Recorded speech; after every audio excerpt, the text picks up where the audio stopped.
Secret of the Mimic rocked the FNAF theory world because it presented so much information so densely packed into one game. But one of the things that on reflection doesn't really have a clear-cut answer is, are there actually ghosts in this game at all? Like back in FNAF 1, it was very clear that we were up against possessed animatronics and trying to survive the night. But with characters like the Mimic, which is just a robot that can put on other robot costumes, it's way less clear if anything is haunted. Really, when you think about it, is there anything supernatural in this game at all?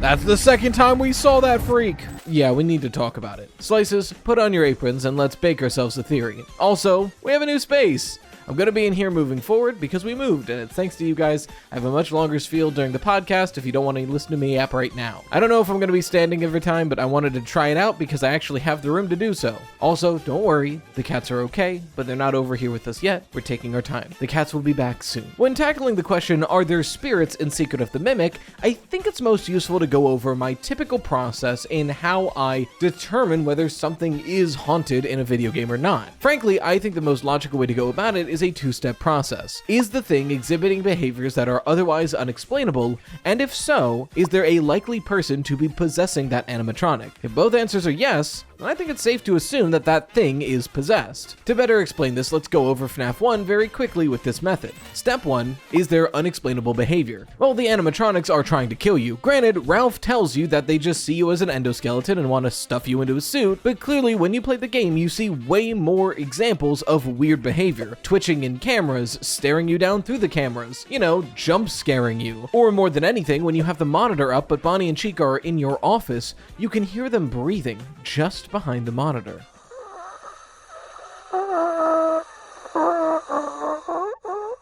It's things like this that are unexplainable and are likely a paranormal phenomena. But then you have to ask, if that's so, who could be possessing these suits? And that's when you get into the newspaper articles clipped throughout the game that can rarely appear on the walls. The newspaper articles that tell you about the missing child incident. 5 kids that went missing at a Freddy Fazbear's Pizza and were never found, followed up by acrid smells from the suits. Putting all this together with this method, I think it's very safe to assume that the FNAF 1 animatronics are possessed by the 5 missing children's spirits. 5 missing kids, 5 animatronics. And for further evidence, you just have to look at how Golden Freddy behaves, something that teleports around the area and kills you for staring at it. That definitely seems like a ghost more than a robotic malfunction. Robots can't teleport. Yet. So that's the method. Now that we understand that, let's apply it to Secret of the Mimic and the several characters within. Although Secret of the Mimic does present an interesting challenge that we have to tackle. For most of this game, the majority of the antagonists that you go up against are just the Mimic wearing a different costume. So before we can even answer which characters may or may not be possessed, we need to determine which characters may or may not be being worn by the Mimic when we interact with them. Because frankly, that is a lot of the cast. So let's go down the list. That bar is almost full. One more push and I can finally move on to the next floor. Oh, perfect, a sponsorship. Today's video is brought to you by Flexispot. And to showcase their amazing chair and desk, the real Rye? Wait, who's the... Thank you, me. But thank you more to Flexispot. A bit of an announcement, we are finally moving, so I can have my own office again. And one thing I promised myself was that if I'm getting a real office space, it's high time to upgrade my working setup. Because the way I was working was, well, rough. My desk is literally a folding table, and my chair had seen better days. I literally got a pilonidal cyst from sitting on this chair all day long. I work at my computer anywhere from 6 to 10 hours a day, sometimes late into the night too, so a good chair is so important to my body. And that's where Flexispot comes in, who just sent me their C7 Max. And let me tell you, this chair is a game changer. It's so customizable that I can be comfortable and supported no matter what. The 3D adjustable headrest can not only be raised and lowered to the perfect height, but you can tilt it more to get the ideal angle as well as give your neck the support you need. The entire backrest height can be adjusted, so if you're over 6 foot or a shorter king like me, you can fit comfortably. Their lumbar support adjusts to you and focuses on sacrum support, the area just below the lumbar, so both areas are focused on, making it more ergonomic. You can further adjust the seat depth, something I've never seen before, according to what feels right. And the seat itself has a 0.2-inch thick latex seat cushion with memory foam to ensure soft support for those long sessions, even going on 12 hours. These 5D armrests are also mind-blowing. They're able to adjust in so many different heights and directions and rotations and combinations. And finally, my favorite part, the footrest and reclining features. Not only can you partially extend the footrest to be able to sit cross-legged on it, but you can recline back so far, I literally thought I might fall asleep. I could fall asleep like this. This chair is literally a game changer. I can see myself working late into the night without having to lean practically horizontally to stay comfortable. But as amazing as this chair is, it's only half the battle, because Flexispot also sent me their E7 Pro Premium Standing Desk.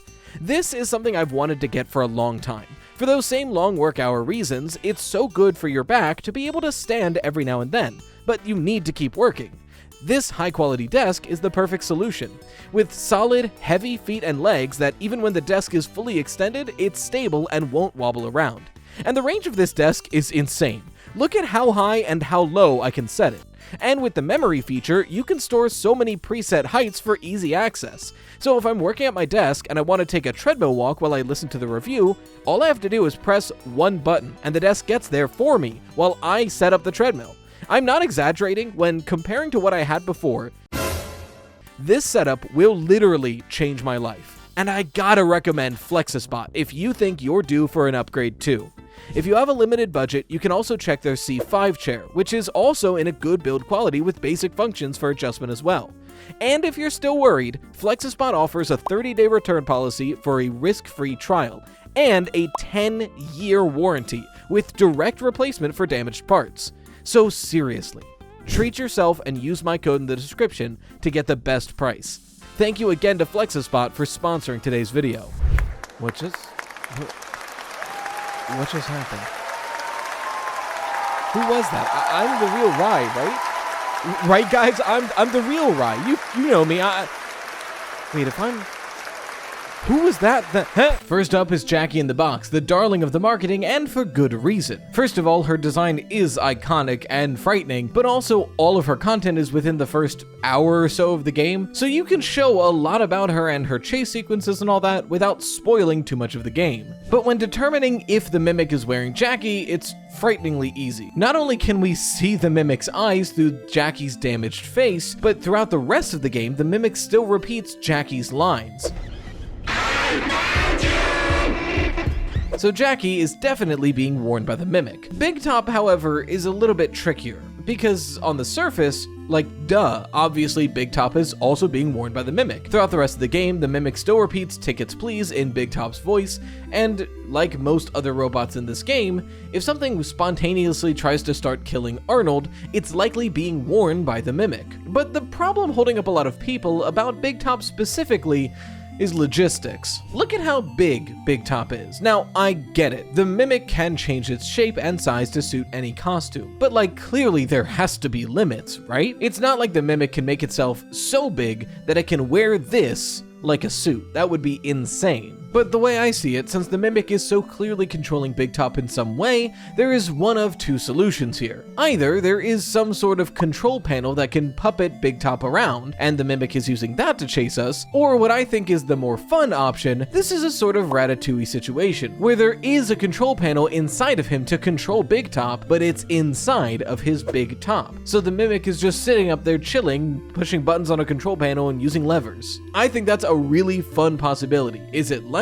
I don't know, we never see schematics of this thing, but probably not. However, to be fair, the giant Freddy head in the basement, if it has anything related to do with Big Top, also has some sort of sittable area inside the head. Now, there is technically a secret third evil option of how the Mimic would control Big Top, and it's what Steel Wool posted in their marketing after the release of Secret of the Mimic, where it's Big Top in a chase sequence kind of scenario with big spiral eyes, which seems to be implying that yes, the Mimic can just get that big, which is insane and I'm choosing to ignore it, but technically Steel Wool said, yeah, he can do that, it's fine. Next on the chopping block is Dollie, which is also similarly cut and dry. When we first meet Dollie, it seems like she's just functioning as normal, traveling along the track, if a little fast and dangerous, but what in this factory is not a little fast and dangerous, but she doesn't seem like she's trying to kill Arnold, she's just zipping around. However, once we open up the doll hospital behind her and she breaks off of her hinges, this is very clearly being worn by the Mimic. Not only is this behavior incredibly erratic for Dollie herself, but we can see the Mimic's feet through her broken legs. We can also see parts of the Mimic sticking out when she's half molten in the second half of her area. But frankly, more than anything, in a very cool, teasing moment, at the very end of the elevator section when Dollie is about to be crushed in the top of the elevator shaft, if you look at her, you can see the Mimic forcing itself out of Dollie's exoskeleton when it realizes that she's trapped, and it escapes, saving itself. This literally is showing us directly, yes, the Mimic is wearing Dollie. So again, another check. Dollie is being worn by the Mimic. If Dollie is possessed, that's because the Mimic is possessed. And then we move on to our next major antagonist, Chica, rolling around on roller skates and being a really cool surprise this late into the game. But I will say, as far as is the Mimic wearing Chica, this is definitely harder to definitively settle. With Jackie and Dollie, we visibly saw the Mimic inside of it, and with Big Top, we had voice lines pointing us in that direction. But when it comes to Chica, she doesn't have voice lines, and visually it's impossible to tell if the Mimic is wearing her. So we have to do more of a logic exercise than any sort of visual or literal identifier on what's wearing this thing. And it really comes down to the makeup of Chica itself. This is a felt suit version of Chica, which doesn't appear in any way robotic. We do get blueprints of this character, but they're much less detailed than some of the others, so we don't see the internals, but looking at this thing, it looks like a felt suit a human would wear. And if so, that would imply that the Mimic sort of has to be the one wearing it. After all, we just encountered the Mimic in the last chapter and in the next chapter, and every chapter we go to, the Mimic puts on a costume and chases us. So when we enter the warehouse, and something puts on a Chica costume and chases us, it is kind of the most logical explanation we have in front of us. So we have that, we have the aggression Chica chases us with, and there is one parallel to the way we see the Mimic act near the end of the game. When you activate Cradle.exe, we get this moment where the Mimic catches us at the end of a hallway and comes after us. Well, wouldn't you know it, but when we do something very similar in Edwin's MCM office, who but Chica appears at the end of the hallway and begins to chase us. Again, none of this is definitive, but a lot of this is laying the groundwork for Chica to be being worn by the Mimic. So far, everything has been pretty straightforward. These are the things the game seems to be directly telling us is costumes the Mimic is wearing. But the next two is where things start to get a bit more complicated, starting with the White Tiger. Oh, this White Tiger is our first real wrench in definitively deciding on whether or not something is possessed in this game. That's the main reason why he's the thumbnail. He is such an interesting character to debate about, because on one hand, the White Tiger obviously exhibits strange behavior, but I think it's in a way that seems impossible for the Mimic to do, which is why I'm almost so certain that this, more than anything, is a spirit. Let's look at what the White Tiger does throughout the game. Twice before you fully encounter it, once behind the puppet theater and once right before the admin wing, the White Tiger will just teleport into your vision randomly, accompanied by ghostly giggling, and then teleport away. It's incredibly harmless, but it's weird, right? How would this White Tiger just appear and disappear directly in front of us if it was anything but a spirit? Not to mention, when you finally encounter it in its own domain, that basement under MCM, it teleports after you, in front of you. It's not like a hidden thing they do for the gameplay, it's visibly teleporting after you in the dark. It's afraid of light, and if you stare at it too long, you get these strange visions until you eventually die. None of this is very Mimic. This is all incredibly supernatural in some strange way. I've heard some people try to explain this as hallucinations by Arnold, because at this point in the game, he is 40 hours sleep deprived. And while he may not be the most trustworthy witness to anything going on, as far as I'm aware, hallucinations in the brain are recreations of things you've seen in your life. So unless Arnold is a White Tiger mega fan, I don't know how he would even know what this thing looks like, and it does look accurate according to the plushie we can collect in New Game Plus. So at the end of the day, this White Tiger is sort of this game's Golden Freddy, something that can teleport all over the place. If you stare at it too long, you die, which Sure, you can argue what the jump scare in FNAF 1 means, but if you've read the week before, staring at Golden Freddy will cause you to die. That's something that happens to Ralph. And that isn't even to mention the actual build of this white tiger itself. If you turn off the lighting in the basement and get a good look at this tiger, the head is fully disconnected from the body. Now, I hear some of you, this could just be a gameplay thing, something that Steelwool did because you're not really gonna see it and it makes the suit look creepier because the head is moving all around. But frankly, I think it's the opposite.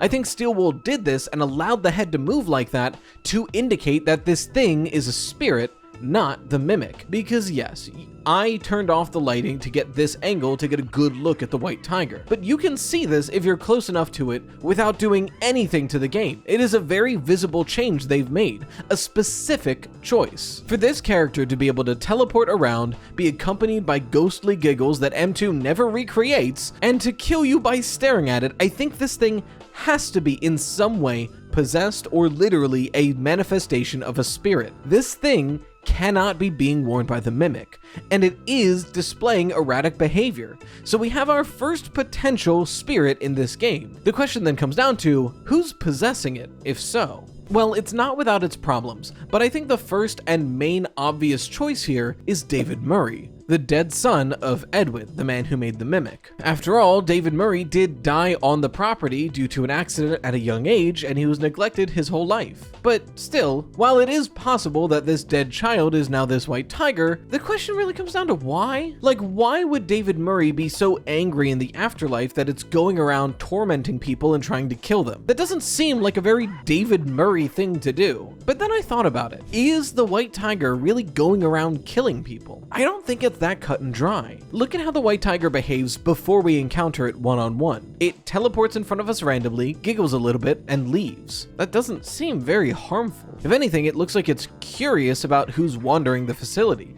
trying to get a good look at him. And then when you are in his domain, his basement, and you encounter him one-on-one, staring at him sends you into shock, which maybe that's just a ghost thing. But what happens if the white tiger actually catches you? Does it rip you to pieces? Does it punch you in the face and kill you? Oh no. Look at this jump scare.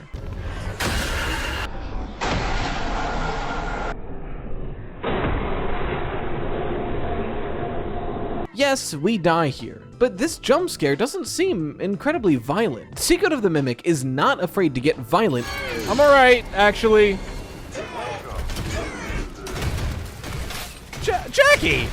He's an innocent man! So then why is it that one of the last obstacles between you and the end of the game, one of seemingly the most dangerous things you'll encounter, just kind of grabs you and looks at you? All the white tiger is doing is trying to get a good look at you with both of its eyes. And sure, we die here, but you know, if I'm Arnold, and I haven't slept for 40 hours, and I've just survived everything that happened in this game so far, and then a literal spirit grabs me in the middle of a dark basement and puts me to its face, I'd probably have a heart attack too. So look, it is a slight stretch, but I think the most logical explanation for this white tiger character is that this is the manifestation of David Murray's spirit, a child who was neglected in life and now in death is wandering the factory and playing, doing what it always wanted to do, have fun and explore. And he's able to do that now that he's dead. And when Arnold comes into the factory, he's not necessarily hunting him down, but he's like, wait a minute, a new playmate just entered the factory. Let me go see what his deal is. And he starts investigating him, watching him, checking in on him. And when he arrives at David's place, it's like, oh, you want to play? You came to my house and you want to play with me? Let's play tag. You're it. I don't think the white tiger, and by extension David, is being aggressive here. I think David is trying to play and isn't really aware of his own strength. Now, after Tiger Rock is the end of the game and a few more characters we need to touch on. But before we get there, there's one optional character that I think fits best here, because I don't know if I could make a full video about him meaningful, but I could definitely talk about him in this video. And that's Sleepy Moon,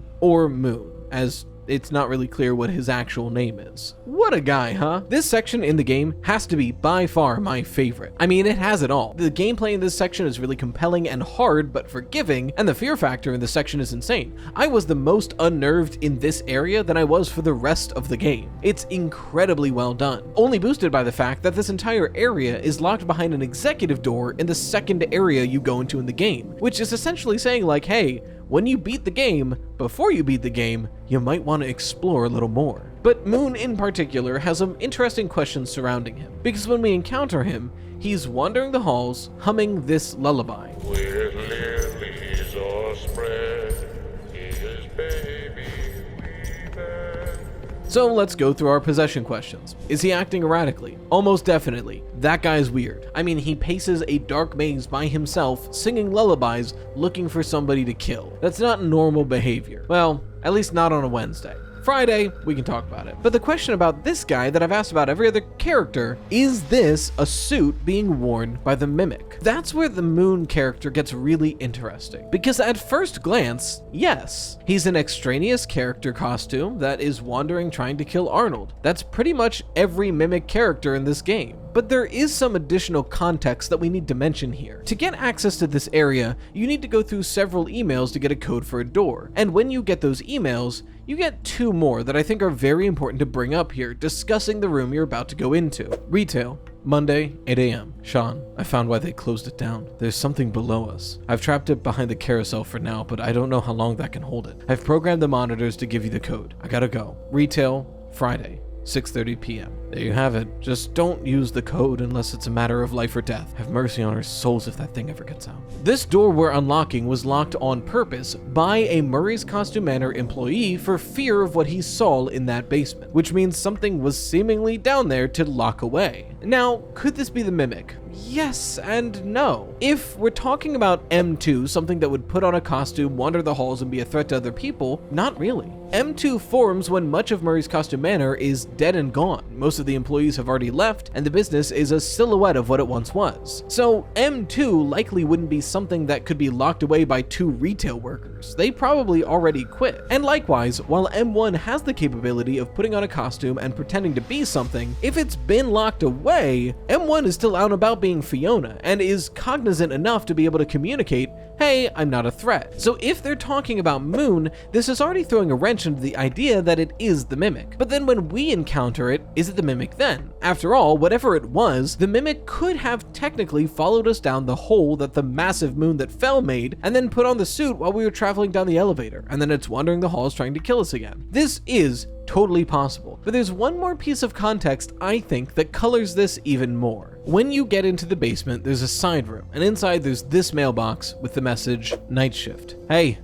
is anybody up there? I'm stuck down here. The elevator isn't working. I'm getting really hungry. Is anybody getting this message? So it seems like somebody was similarly trapped down in this basement when the elevator wasn't working. And by the phrasing of the message, it seems they may have starved to death. But that further colors the timeline of this area. If somebody was able to starve to death, then the Mimic isn't locked down here hunting people, nor is it anything else, as if there was something wandering the halls hunting people down, you wouldn't die from starvation, that thing would kill you. So then, is the Moon just a separate robot, something that's acting on its own free will? Well, I don't think that makes much sense either, because we do get blueprints of this Moon character, and it's literally just a big moon with sleeves that you can puppet around while you're inside of it. This isn't a robot, nor could any normal robot wear this besides the Mimic. So then what's the answer here? Well, I see two possibilities. Either whoever was down here starved to death, possessed the suit, and is chasing us down the halls, or whoever's down here starved just enough to go crazy. Because we see on this desk that the message is left that there is candy still able to be eaten. If you're starving to death, you would eat anything you could find. So if he is starving, why has he left candy that's perfectly edible? Maybe whoever this man is has gone so crazy being locked in this pitch black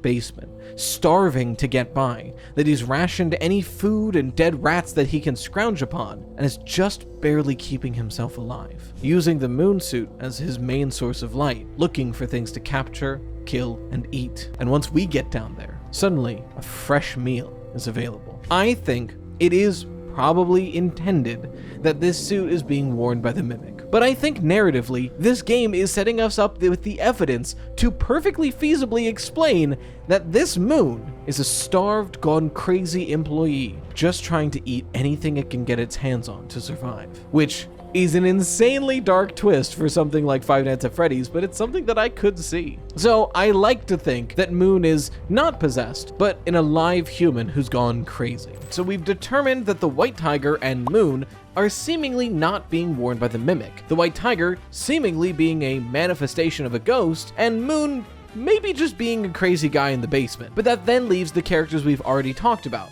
Chica, Big Top, Jackie, and Dollie, all of which were likely worn by the Mimic. So to answer if these characters are possessed, all we have to do now is answer, is the Mimic possessed? And luckily we have plenty of time in this video to do that.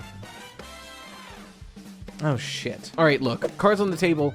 I did not want to make this a two-parter, but I go on vacation next week as of recording this. So in order to make sure I can make this video as good as it needs to be, I'm going to have to split this up. So this video is covering every other character in the game, but the Mimic is so weird and in-depth on whether or not it is possessed by something that I think it does deserve its own full video. Now, I know I made a full video about the Mimic, which you can find right here, but not about whether or not it's possessed specifically. That was more details along the side of it. This is going to be going into, is there remnant involved? Is there a direct spirit involved? Whose agony is in this thing? All of that I think I'm going to have to tackle next week. So forgive me, but I hope to see you there, and to finish this once in a year I ever do two-parter. In the meantime, even though I won't be live streaming next week because I'll be on vacation, there still will be plenty of live stream videos edited up on the second channel right toost. Like this one right here, where I played through Five Nights at Frederick's, which was really good, but I'm really bad at it, so I didn't actually beat it. If you want your fan art featured on the channel, make sure to share with #ToastArt.